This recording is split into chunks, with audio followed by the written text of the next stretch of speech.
And my thanks for the invitation to from the IPM to come and speak here today. Don't be fooled by the shirt and suit and tie. I'm here as the light relief for at the end of the day. I'm under no illusions that I will be able to show you and talk to you about anything that you haven't already heard. In fact, I know that I'm committing the gross sin of presenter by turning up at the end of the day having not seen all the rest of the slides and presentations before. So I run the risk of just repeating what you've said, or to put it another way, perhaps I'll provide a nice summary of everything else. So I'm going to pick on somebody in the audience. Yusuf, every time you see me present something that somebody else has done, put your hand up and I'll move on very, very quickly. You'll help me out there. I don't want to end up repeating everything that you've already done and using your time. So I've been asked to talk about the future of mobile marketing, or as I like to call it, the future of marketing. And I want to start by also making an apology for saying, you know, I can't compete with futurologists and technology gurus. So I'm going to present to you a very personal view of what I think is the future of mobile marketing by just concentrating on 5 brands that are kind of involved or have a resonance in my life. And you know, the funny thing is that Alex kind of alluded to the fact that I get to speak at a lot of events, loads, for the last 5 years for the MMA. And when the IPM asked me, can you come and talk about the future of mobile, I thought that'd be easy. I'll just go back and use one of my existing decks and just you know, adjust it slightly for time. I discovered that over the last 5 years, 234 presentations as of this morning in 35 countries. I've never been asked before to present anything on the future of mobile marketing. People only ever ask me to present the now of mobile and the why of mobile and the how of mobile. So it's quite a novelty for me to come and speak about the future. So this could work out, or maybe it'll just crash and burn, and maybe, you know, maybe it'll just be so personal to me that you really won't get where I'm coming from. But you'll let me know that to be the case. What I'm not going to apologise for, though, is I'm going to give you the same opening I've given in every single one of those 234 presentations, in fact the ones before I joined the MMA. What is driving mobile marketing is not the technology, it's about consumer behaviour. And we as consumers have gone mobile. Everywhere in the world, consumers are mobile consumers. And our behaviour is ahead of the behaviour of the brands that you work for and the brands that you work with as agencies. And so our job is to catch up where our behaviour has gone as consumers. And don't think you can somehow disconnect yourself from your own personal behaviour outside of work from what you do in work. I don't believe that there's any separate you at home, you with friends, you as a consumer, you in the store, you in the office. It's all the same, because all of our experiences of what we can do as mobile inform each other. And in fact, what we can do on mobile is not based around one single interaction, it's based around multiple interactions, I think, layer on top of each other. And the smartest brands in the world, I think, get that. They get the idea that what they should be doing is looking at the way consumer behaviour has changed. And I think that behavioural change is irrevocable. If you think about this as a consumer, if you know that you can put your hand in your pocket and have access to almost the sum total of human knowledge at your fingertips, if you understand as a consumer that you can click and know, click and buy, click and find, click and do instantly, in real time, it has to change the way that you think as a consumer. It has to. And in fact, the younger that you are, the more likely that is that your behaviour has been totally affected by and totally melded by your experiences in mobile. So rather than just talk about digital immigrants and natives, I'm sure somebody else has mentioned those 2 words here today, I prefer to look at the audience as becoming more digital dependent and in fact mobile dependent. People who would not give up their mobile phones and would give up other channels before they do that. And as I said, the younger you are, excellent, thank you, you're waving for me so I can move forward. Just wave your pencil and then so the younger they are, the higher those expectations because they've ratcheted up against each other. But I want to concentrate on those 3 words for a moment. Caused, enabled, change. We shouldn't be afraid of that, because isn't that in the DNA of what we do as agency people and what we do as marketers? We try to understand what consumer behaviour is doing, and if we can, we try to affect it. So we shouldn't be frightened of that. And actually I see a lot of presentations at seminars and places I go to now where people talk about digital Darwinism about the survival of the fittest and about how mobile and digital in particular are wiping out retail stores and they're taking away what happens in the physical world. Actually, I'm not sure that's true. One, Darwin never actually said survival of the fittest. What he did actually say is it's not the strongest of the species that survives, but the ones that are most responsive to change. And actually the big difference we've got here and why digital Darwinism isn't necessarily 100% the case and why it's not true, three big differences. Evolution in Darwin's world happens over a long period of time. It's happening over a short period of time now, but we have the ability to make a conscious decision to change rather than have to just adapt over time to the change in circumstances. And we also have the ability to test and learn and fail and try again, which you don't necessarily have in the straight world of evolution. So, I worry less about digital and mobile in particular killing the retail world or the physical world, but I do spend more of my time thinking about how mobile can be used to extend and enhance those worlds. What will help is if you change your mindset. Instead of thinking about mobile as a channel or as a technology, if you think about mobility. And you start to think, what does mobility mean to my brand or the brands that I work with? What does mobility mean to this consumer group?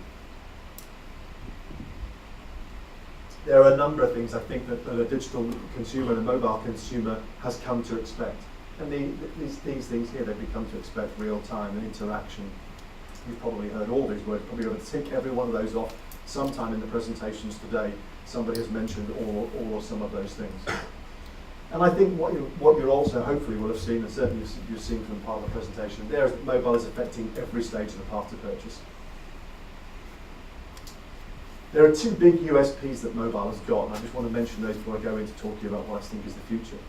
You know, when every new channel comes along, it takes us time to understand that channel properly and how we can use it.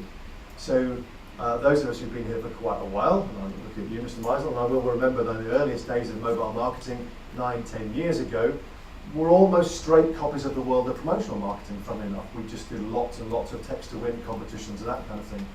And it's taken us time to understand what will mobile give us as a channel that we couldn't do before. And I think that there are two things here that we ought to pay attention to. The first of those is contextual relevance. You probably had this said to you already. It's about the right message, the right time. But it's actually answering those four questions. And only mobile will give you all four of those at the same time. And that's the critical difference here, is that you can do some of these things and all these things in other channels. But mobile allows you to deal with everybody as an individual based upon who they are, where they are, when they are, and what they're doing. And the what they're doing bit thing is thinking about their mind state. And I think mobile has, at the moment, 6 mind states that it helps us answer as individuals. When we take our phones out, we're looking to be connected, updated, found, entertained, informed, and organised. And as time progresses, we're looking to be able to buy as well. So we'll have a 7th, if you like, need state. And so we don't only move on from having contextual relevance, we move on to contextual relevance and the ability to close the loop on mobile and purchase. And there are some people who are making a success of that already, and some people who are actually posting some really big numbers in mobile purchasing. So, all of that contextual relevance and that ability to pay is being driven by big data. What do we really mean by big data? What are we getting out of big data? I think we're getting 2 things in particular: an ability to move from demographic to contextual data, and an ability to move from historic to predictive data. And that's what we're trying to do. So when you're gathering all of this information, what are the brands and the agencies and the companies who we work with looking to do? They're looking to understand each of us better. So they'll take those bottom 3 things that we've talked about in context, and we'll try and layer them over time to add those things in as well, so that we have more and more information, so that we can create a better consumer experience, better communication. So that's a kind of preamble to saying those are some of the things that you're going to see in here. As I said, this is a really personal look at what I think the future of mobile is going to be, based around just 5 brands. So what I want to talk to you about in each of those brands is what they do now, what you can see as an easy extension for next, and a little bit of future thinking as to what might come sometime soon when they start to add in the ability to do all those things that I talked about there. So, Lufthansa, I fly from Birmingham Airport a lot. Lufthansa is my airline of choice. Right now, they allow me to do these 5 things up here, so I'm checking, I can check on flight status, those kind of things, get alerts, check in. I think what will happen next is, and I ought to step back here and say, in all of these instances, I'm going to talk about the thing that we can do, not the mobile technology that delivers it, because I'm less concerned about which tech will deliver it than I am more concerned about what the brand will be able to do. So I think we'll move to a position of having contextual offers. So what that means is that Lufthansa, when I use my mobile check-in at the airport, will recognise it's Paul, he's in Birmingham, we know he's going to Frankfurt, we know he's made that trip several times before in the past. We also know which other airports he's been to. We know a little bit about his previous purchase history because he's done some of those things using his Lufthansa miles and more points. We should give him relevant offers. We know he's got an hour and a half now to wait for the flight. Why don't we push him to go towards the restaurant partner in the duty-free area that we've got? Lufthansa could easily do that. They know the time I've got. They could also use it for airport tracking. So rather than waiting for someone to announce, get out of the Hugo Boss stop and shop and go and get to your plane, what they could do is track where I am at the airport and just simply send me a text message and say, Paul, you need to get on board your plane now. Not a very hard extension to imagine. What they could then do, if you think about adding in some of the rest of that stuff that I've talked about, is what if they gave you travel support on the day of travel? So in the morning when you wake up, the app will recognise that you're up and using it because it'll recognise that you've started to use your phone. So you're up, so they could send you travel information. They know where I live, they know I live in Warwick, they know I've got to go to Birmingham Airport. If there's some sort of travel alert, they could send me that as an extension of the value they give me.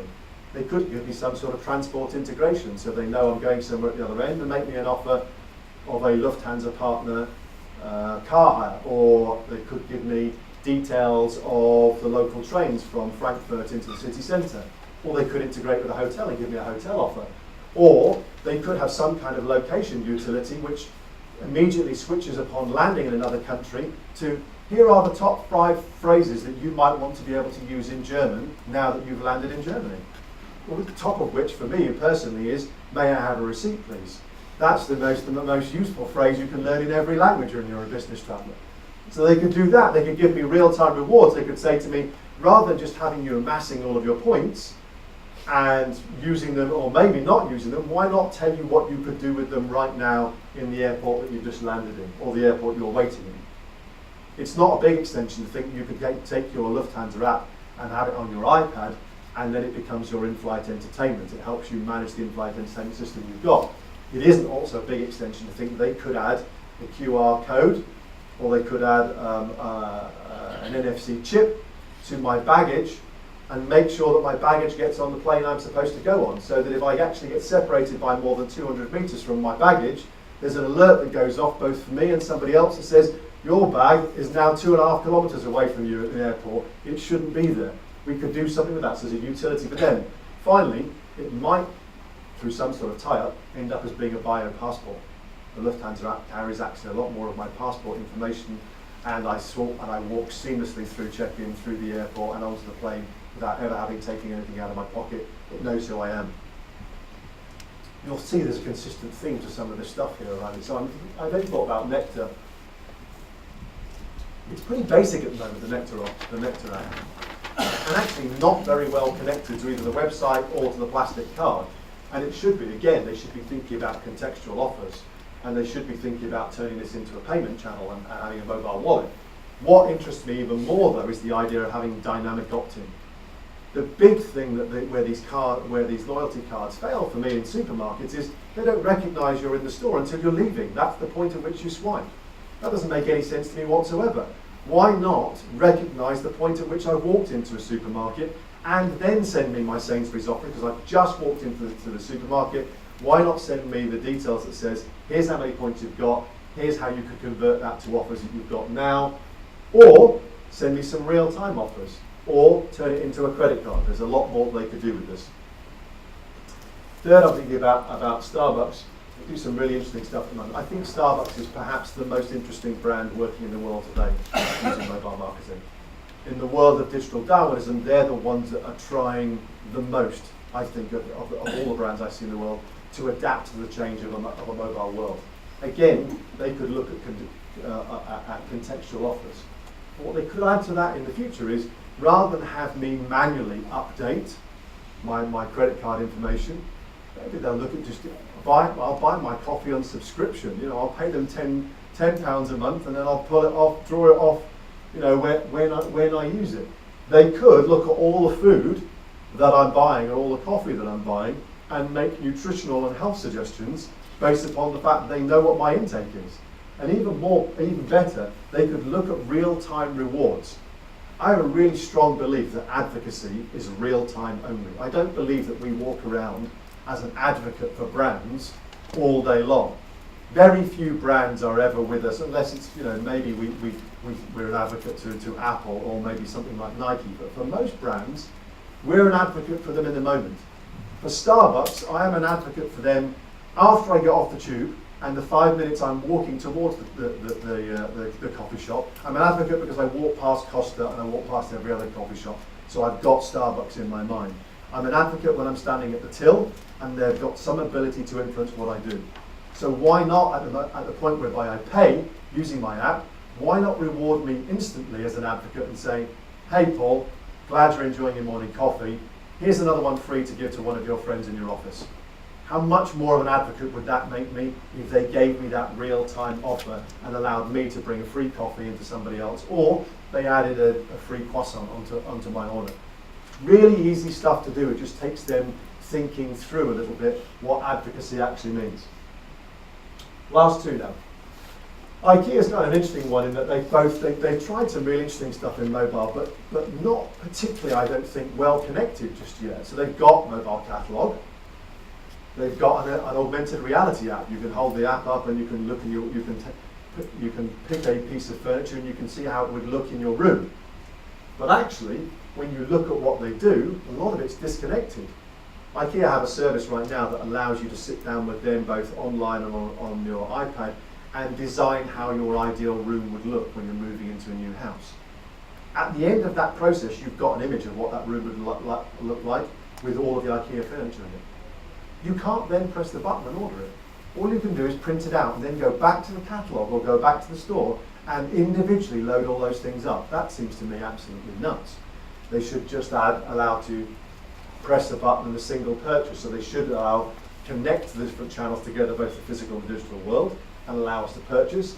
They should allow some sort of cross-sell and upsell to do that. And they should allow us through the catalogue to do either click and collect or click and deliver. More interesting in the future is, what if we can take a photograph with our phones, send it to IKEA, and have them provide a match for the furniture that would go best with that? What if in the future, instead of them having enormous warehouses full of stock, we pick the stuff from the catalogue and they printed it using 3D printers when they got the demand? So instead of holding the stock, they actually just printed the thing when we wanted it. What if they allowed you to personalise the furniture you got? So instead of holding it all in stock, they allowed you to use that 3D printing service, like the kind of Nike ID thing that you see, where you can pick out, you know, the basic format of it and then change the colour of the covers and those other things. What if they allowed you to use their software? Because at the moment, you can only use their room design stuff with them. Why not make it available to everybody? Why not allow anybody to take a photograph of their room and then play about with how it would look? Or allow you to send the photograph to them and get them to advise you back. Here's what we could do with that space. You send them dimensions so they can work it out for the photograph, and they'll send you back some ideas. And in that way, IKEA moves from becoming a warehouse full of stuff to becoming the biggest employer of interior designers across the whole of Europe. They've changed their business model and recognise that what they're about is helping people furnish their homes, not necessarily having lots of bits of wood stuck in a warehouse. Incidentally, if they could manage to pull that off by hiring all of the interior designers across Europe, I'm sure that they get flooded with governments ringing them up and saying, can you now find a way of employing all of the 3 million unemployed media design students around the world? So my last one, this is the most personal for me. So I'm obsessed with an app called Strava. Any other Strava users in the room? Cycling and running app? Okay. This is one of those apps that tracks your movement, tracks what you're doing in the sporting world, and I use it for both cycling and running. So it tracks all my activities. It allows me to set goals. It allows me to come to a competition. They've gamified the entire process of tracking what you do by allowing you to cut up your run or your ride into smaller segments and then see how you performed on those segments against other people. It's a huge phenomenon for cyclists and runners. What they could add to that, though, is stuff that's available in other places. So they could allow you to record your calorie intake. They could then, because most people don't turn their phones off, well, they start to monitor your sleep patterns as well as your calorie intake, as well as your exercise, and be aware of what the weather's like, and then start to send to you ideas about how you should train. Here's what we know from your sleep patterns. This is the time of day that you should train. All of that sent and managed by your mobile. And of course, they've got this ability to add in other sports rather than just cycling, and so they could add in other sports, other activities. Imagine they gamified the entire process of the morning commute, rush to work, and all those people who rush off the train and through the barriers and along the tube platform. Imagine they gamified the process of who's the fastest off the Cambridge to London train and onto the underground train. They could do that. They could also monitor all your steps in exactly the same way that Nike Fuel Band is doing. But here's my kind of fine extensions beyond that. What if they recommend the training for you? What if they then tie themselves in with an insurance company, a health insurance company, who says, if you use the app and we can see what you're recording, we'll bring your premiums down because we know you're looking after your health. We know what your sleep patterns are. We know what you're eating. We know what your training is doing. We know that you're looking after yourself well. Now imagine a world 5 years on from that where we can no longer afford the NHS, and insurers are starting to use DNA profiling to disbar people from being insured for health insurance because you've got a particular DNA predisposition towards a certain disease. We may end up with these kind of things on our mobile phones becoming compulsory if you want to get health insurance. They could be in a position whereby we have to monitor all this thing, and if you don't do them, we'll disbar you from being able to have health insurance. Or we'll send an alert to your GP and to the NHS to say you're no longer sticking to your fitness plan. We can no longer give you any kind of health insurance or health cover. So it becomes that kind of, that world of we've moved away from it being voluntary to becoming compulsory, and all of it's still enabled by mobile. But a slightly more attractive version of that is this idea of, I put in here, enchanted packaging, which is something I heard a guy from Vodafone talk about. Is the idea that once everything is connected to the Internet of Things, we might be able to use it as long as we've got our phone on, our Strava app on our phone, while we're walking around the supermarket. It could actually check out all the things that are available to us and recommend the food that we should eat in order that we have a healthier lifestyle and a healthier way of living. So it's kind of really very, very personal view of things that you could do. But actually I've tried to tie those into a whole load of things that I'm seeing done elsewhere. I know you had that, somebody mentioned the William Gibson quote that seems to get quoted everywhere around the world these days, which is that the future's already here, just unevenly distributed. So I don't think I've come up with anything here that hasn't already been done somewhere in the world. I was at the conference I was at this morning, where a guy from IBM was talking about, the bit in Minority Report where Tom Cruise walks around Gap and the shop starts talking back to him. IBM had said this morning they can do everything in that film except the bit where you swap the eyeballs over. Everything else they can do. But I can see the kind of glint in his eyes. He's thinking maybe we'll get to that bit next. So if I took all of those things together, I think what I'm arguing with is that the mobile future is going to be much more converged. We'll continue this convergence of it. Mobile is often talked about as the seventh mass media.